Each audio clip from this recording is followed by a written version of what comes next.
Article 517.19c of the National Electrical Code addresses optional patient vicinity grounding and bonding in healthcare facilities. The fine print note associated with this section emphasizes the importance of keeping the distance between the reference grounding point and the patient vicinity as short as possible. This requirement aims to minimize impedance and potential voltage differences, which can be crucial for patient safety. When the code permits the installation of a patient equipment grounding point, either centrically or looped, the goal is to create an equipotential plane within the patient vicinity. This equipotential plane helps prevent dangerous voltage gradients that could lead to microshock hazards. Microshock is a particularly dangerous electrical shock that can occur when even a small amount of current passes directly through the heart, often via invasive medical devices. The reason for maintaining short distances between the reference grounding point and the patient vicinity is rooted in fundamental electrical principles. Electrical impedance, which is the opposition to the flow of alternating current, is directly proportional to the length of the conductor and inversely proportional to its cross-sectional area. A longer conductor will have higher impedance, leading to a greater voltage drop when current flows through it. This voltage drop can create potential differences between various points within the patient vicinity, increasing the risk of microshock. In the context of looping the equipment grounding conductor, or EG, between multiple patient rooms, interpreting the requirement of keeping the distance as short as possible becomes more complex. The code doesn't provide a specific length or distance, leaving it to the judgment of the qualified electrical engineer or inspector to determine what is reasonably short. Several factors should be considered when making this determination. Firstly, the size of the equipment grounding conductor plays a crucial role. A larger conductor will have a lower impedance per unit length, allowing for a slightly longer run while still maintaining an acceptable voltage drop. The NEC specifies minimum sizes for equipment grounding conductors based on the overcurrent protection device in the circuit. However, in critical areas like patient care vicinities, it may be prudent to use an oversized conductor to further reduce impedance. Secondly, the expected fault current levels in the system should be considered. A higher fault current will result in a larger voltage drop across the equipment grounding conductor.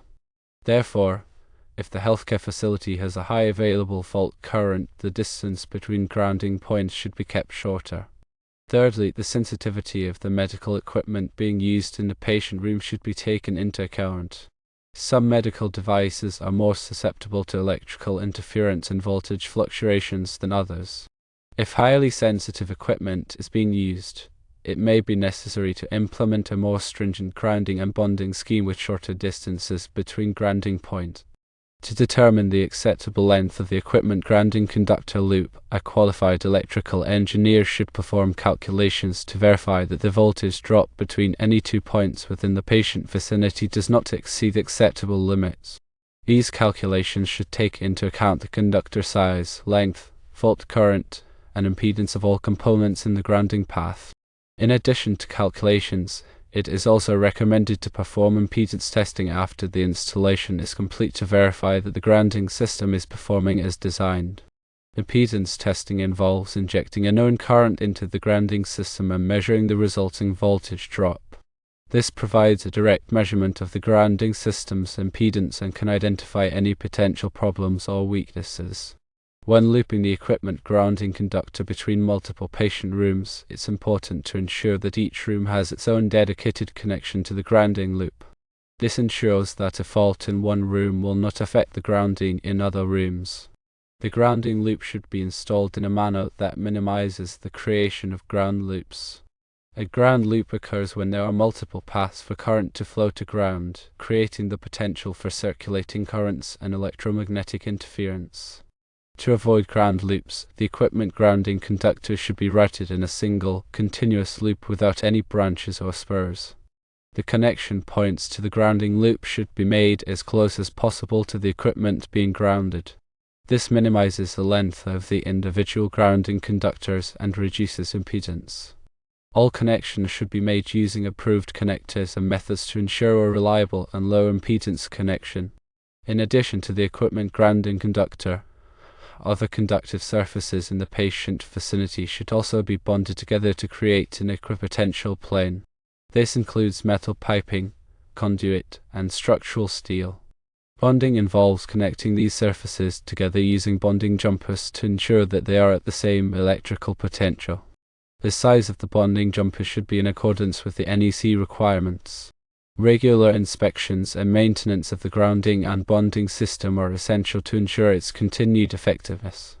Inspections should include visual checks for loose connections, corrosion, and damage to conductors.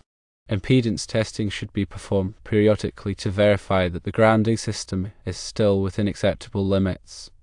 Any problems or deficiencies should be corrected promptly to maintain patient safety. Furthermore, documentation of the grounding and bonding system is crucial.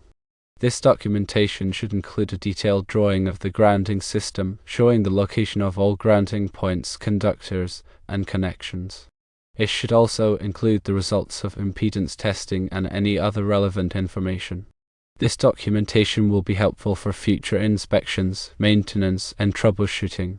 In summary, when implementing patient vicinity grounding and bonding in accordance with NEC Article 517.19c, several key considerations must be taken into account.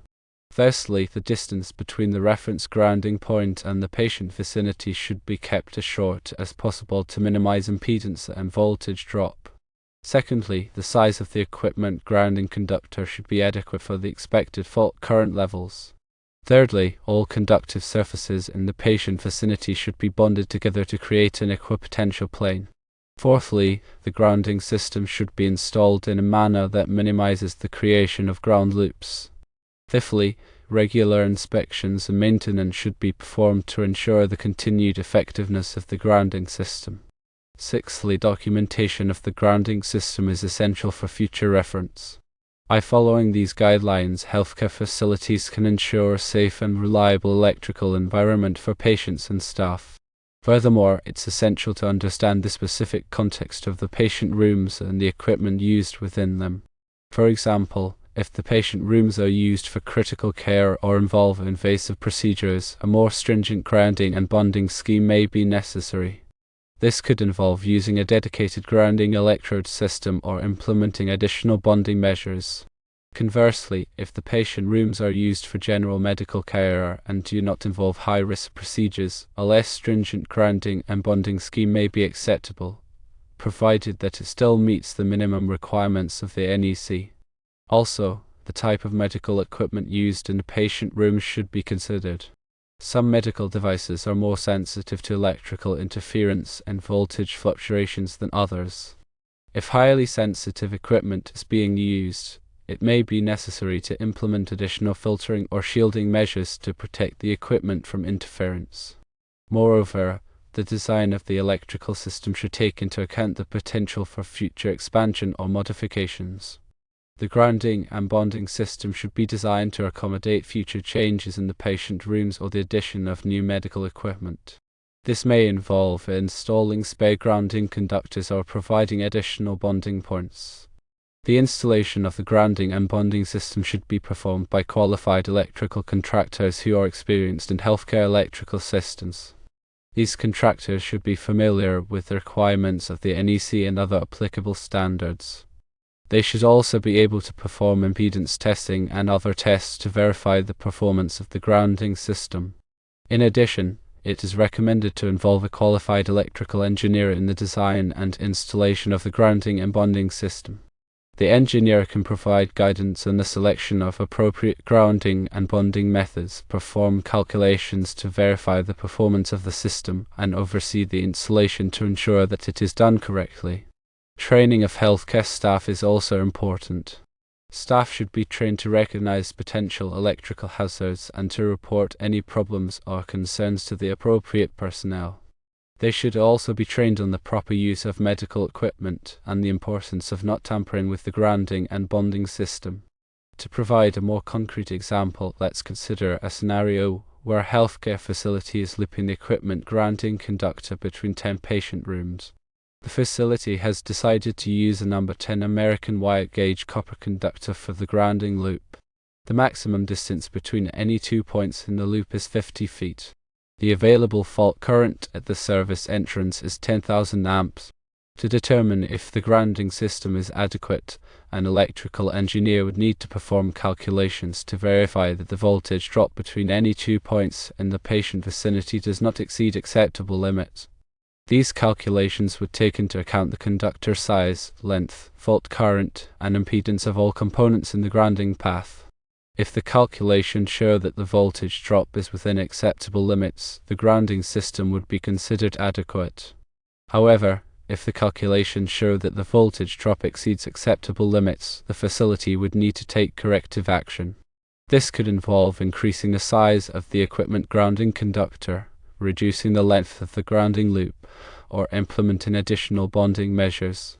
After the installation is complete, impedance testing should be performed to verify that the grounding system is performing as designed. The impedance test should be performed by a qualified electrical contractor using calibrated test equipment. The results of the impedance test should be documented and kept on file. In conclusion, the proper implementation of patient vicinity grounding and bonding is essential for patient safety in healthcare facilities. By following the requirements of NEC Article 517.19 and other applicable standards, healthcare facilities can create a safe and reliable electrical environment for patients and staff. Remember to consult with qualified professionals, including electrical engineers and contractors, to ensure that the grounding and bonding system is designed and installed correctly. Also, the term patient vicinity itself is defined in the NEC and refers to the space within which patients are normally located. This area extends 6 feet beyond the normal location of the patient bed, chair, or examining table, and also extends vertically to 7 feet 6 inches above the floor. All conductive surfaces within the patient vicinity must be properly grounded and bonded to create an equipotential plane.